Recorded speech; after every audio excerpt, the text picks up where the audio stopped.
Hey guys, I thought I would do this psychically today. I wanted you guys to get a good experience, and I felt like if I sent it to you psychically with my energy, that you'd have a better time understanding it. Here we go.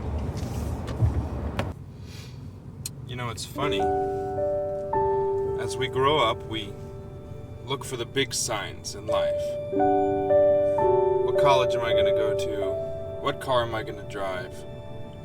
What giant objects can I bring into my life to prove that I've done well?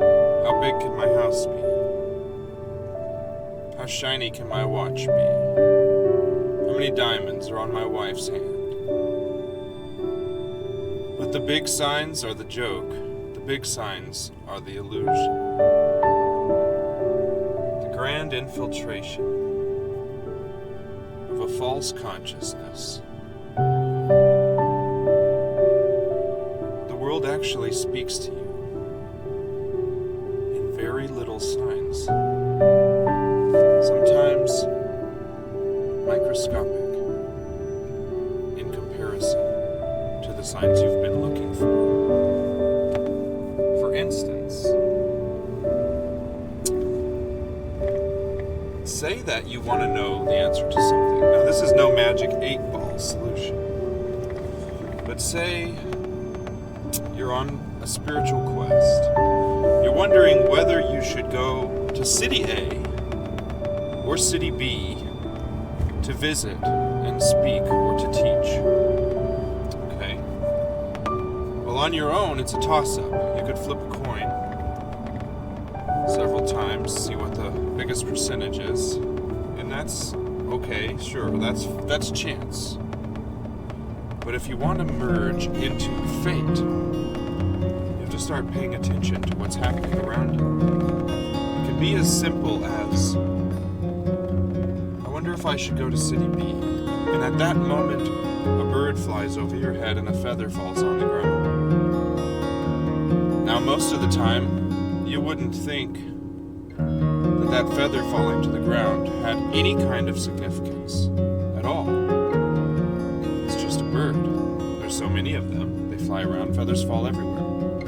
Right? Wrong.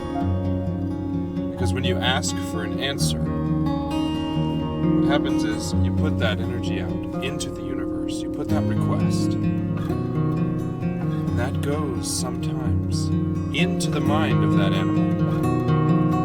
They don't know why, but they'll fly right in front of you because that came, and they go off completely intuition, nature, and instinct.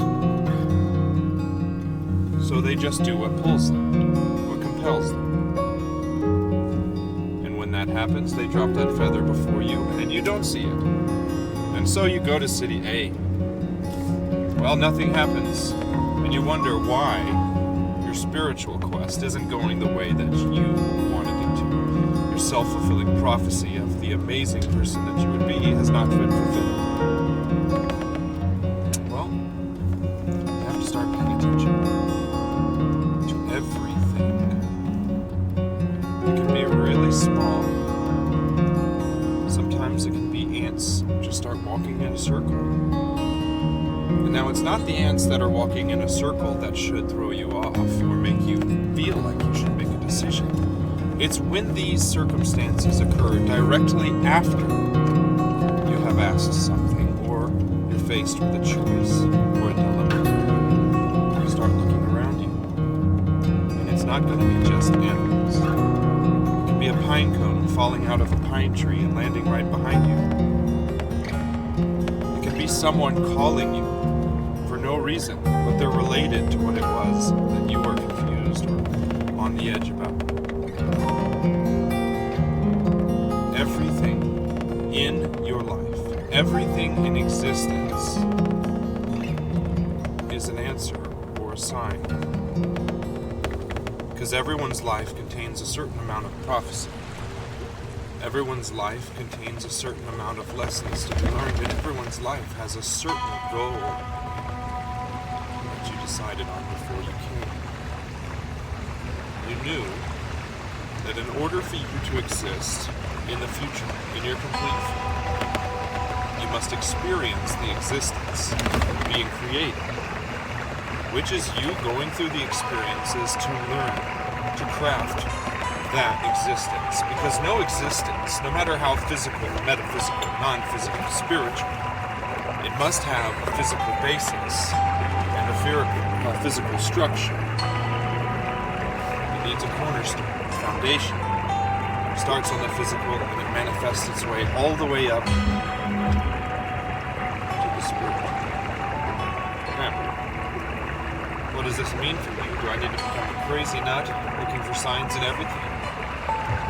Yes, but you don't have to bother people about it. You can just make decisions and tell them that you have experience. When they see that you're right. It's the same thing with angel numbers, guys. Everyone says that every time there's a 3, it means this. Or every time there's a 7 or an 11 or a 22 or a 44, 22, 44, 66. That it always means the same thing.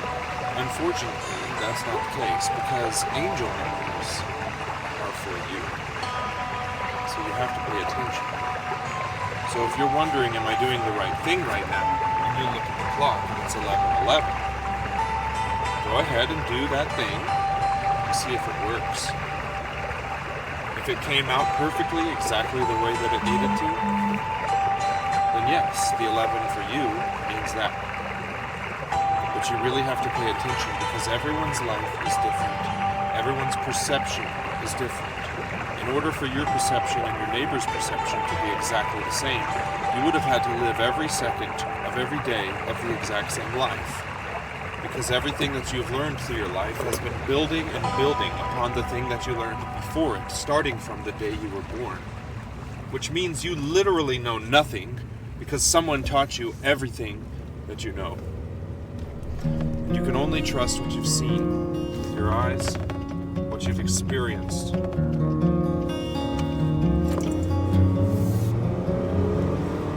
So just pay attention, because for everything, there is an answer. But it's up to you to determine where that answer is.